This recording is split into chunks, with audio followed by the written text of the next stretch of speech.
Dear students, previous lecture में हमने developmental biology के यूनिट फर्स्ट गैमेटोजेनेसिस के अंतर्गत स्पर्मेटोजेनेसिस में formation of spermatid and spermiogenesis या स्पर्मेटोलियोजेनेसिस के विषय में चर्चा की थी। आज हम structure of sperm and significance of spermatogenesis के विषय में जानकारी प्राप्त करेंगे। My self doctor Rajesh Kumar, department of zoology, SPC government college Ajmer.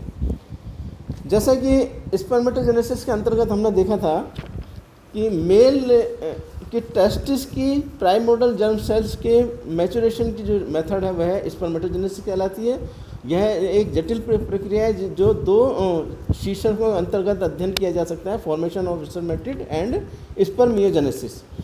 Spermatid का निर्माण टेस्टिस की प्राइमोर्डियल जर्म सेल्स के से प्रारंभ होता है और 3 स्टेजेस में बांटा जा सकता है, multiplication phase, growth phase and maturation phase. इसके पश्चात स्पर्मियोजेनेसिस के दौरान अर्थात शुक्राणु कायांतरण के दौरान सेकंड मैचुरेशन डिवीजन के फलस्वरूप जो स्पर्मेटिड का निर्माण होता है वह एक राउंडेड सेल होती है जिसमें Golgi complex, nucleus, mitochondria, centriole, endoplasmic reticulum and ribosome पाए जाते हैं। स्पर्मेटिड स्पर्मियोजेनेसिस या स्पर्मेटोलियोजेनेसिस के द्वारा morphologically, metabolically and functionally specific sperm में डिफ्रेंशिएट हो जाती है। Now structure of sperm. The spermatozoon is a single specialized cell modified for swimming and dividing itself into the ovum to complete the act of fertilization.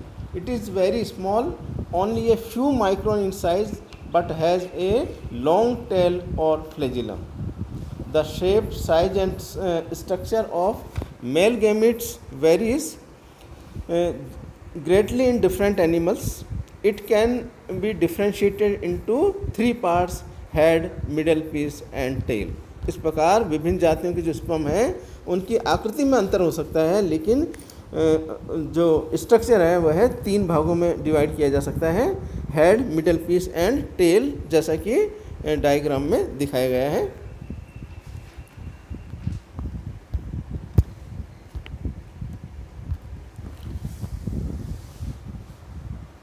अर्थात एक typical sperm में 3 part head, middle piece और tell होते हैं। Head यह शुक्राणु का अगला भाग होता है जो कि कॉनिकल होता है, किंतु इसकी आकृति में काफ़ी विभिन्नता पाई जाती है। सामान्यतः इसकी जो आकृति है वह केंद्रक की आकृति के संगत होती है। सिर का अगला भाग एक्रोसोम द्वारा निर्मित होता है, जिसकी सहायता से यह अंडे की झिल्ली को पेनिट्रेट करता है, भेजता है और सिर के शेष भाग में केंद्रक स्थित होता है।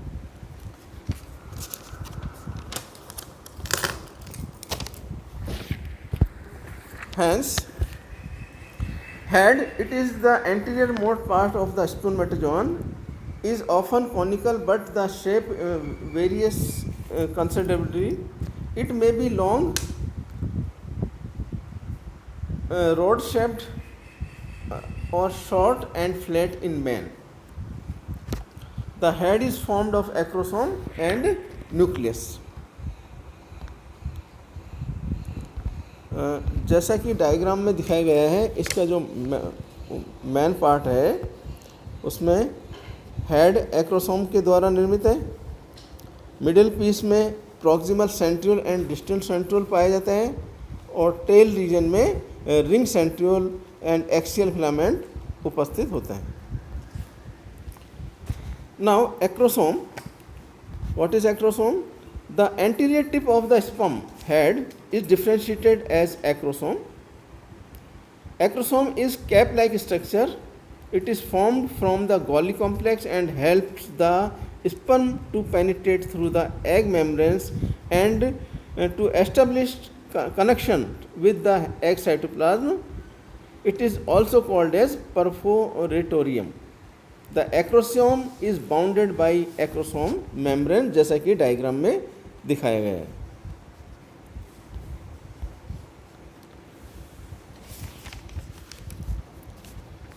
Now second part of sperm, which is present in head, known as nucleus. The sperm nucleus consists almost entirely of deoxyribonucleic acid and protein. The protein present in primarily of basis और histone type. तो जो protein है वह histone protein के रूप में उपस्थित है और इसमें डीएनए डी राइबोन्यूक्लिक एसिड उपस्थित होता है. Now second part of sperm known as middle piece. Lying immediately behind the head is the middle piece. In rabbit sperm, the middle piece is very prominent and consists of the distal centriole and the apical part of the tail filament in the middle line, surrounded by a tightly coiled spiral of elongated mitochondria. The condensed sheath of cytoplasm between the mitochondria sheath and plasma membrane is called as मैनसेट. अर्थात शुक्राणु के मध्य भाग में distal centriole उपस्थित होता है और इसके जो कशाप की आधार कणिका है बेसल ग्रेन्यूल्स का कार्य करता है. इसी भाग में फ्लैजिला का बेसल पार्ट और माइटोकॉन्ड्रिया का सर्पिल आच्छद स्पाइरल शीथ उपस्थित होती है. माइटोकॉन्ड्रिया में ऑक्सीडेटिव एंजाइम पाए जाते हैं जो कि शुक्राणु को आगे बढ़ने के लिए फ्लैजिला को आवश्यक एनर्जी प्रदान करते हैं. मध्य भाग के चारों ओर साइटोप्लाज्म का कंडेंस आवरण पाया जाता है जिसे मैनसेट कहते हैं. मध्य भाग और कशाप के मिलने के स्थान पर रिंग सेंट्रियोल उपस्थित होता है. इस प्रकार मिडिल पीस में distal centriole, proximal centriole and ring centriole पाया जाता है. Ring centriole in some sperm a dark ring is seen at the junction of middle piece and flagellum known as ring centriole, but it does not resemble with the true centriole either in structure or the function. इस प्रकार यह संरचना व कार्य में जो वास्तविक centriole है उससे अलग होता है और अभी तक इसका फंक्शन भी ज्ञात नहीं है. Now third part of sperm known as tell.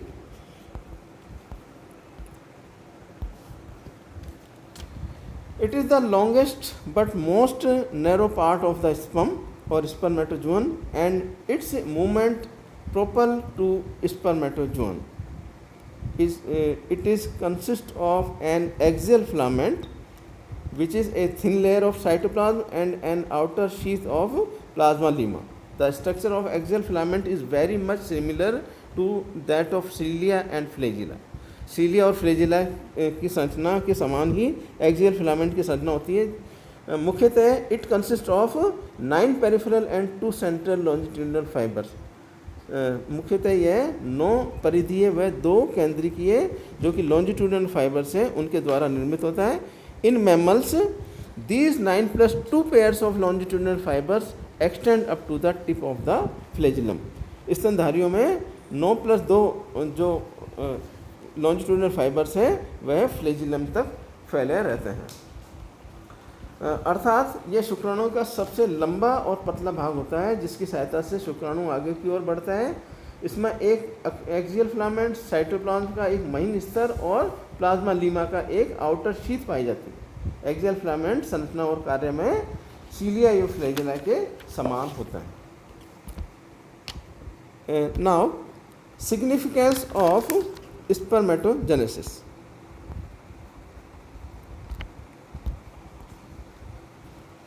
As a result of spermatogenesis, haploid male gamete known as sperm are formed. Spermatogenesis के परिणाम स्वरूप अगुणित मेल गैमीट जिसे स्पर्म कहते हैं उनका निर्माण होता है. The first maturation division during maturation phase is a reduction division which produce haploid cells known as secondary spermatocytes. In them the number of chromosomes is reduced to the half of the parent cell known as primary spermatocyte. इस प्रकार first maturation division जो होता है वह reduction division होता है और जिसके द्वारा सेकेंडरी स्पर्मेटोसाइट का निर्माण होता है, जिसमें क्रोमोसोम्स की संख्या आधी रह जाती है प्राइमरी स्पर्मेटोसाइट्स की तुलना में। At the end of spermatogenesis 4 haploid spermatids are formed from each primary spermatocyte. इस प्रकार एक प्राथमिक स्पर्मेटोसाइट से 4 अगुणित स्पर्मेटिड्स का निर्माण होता है।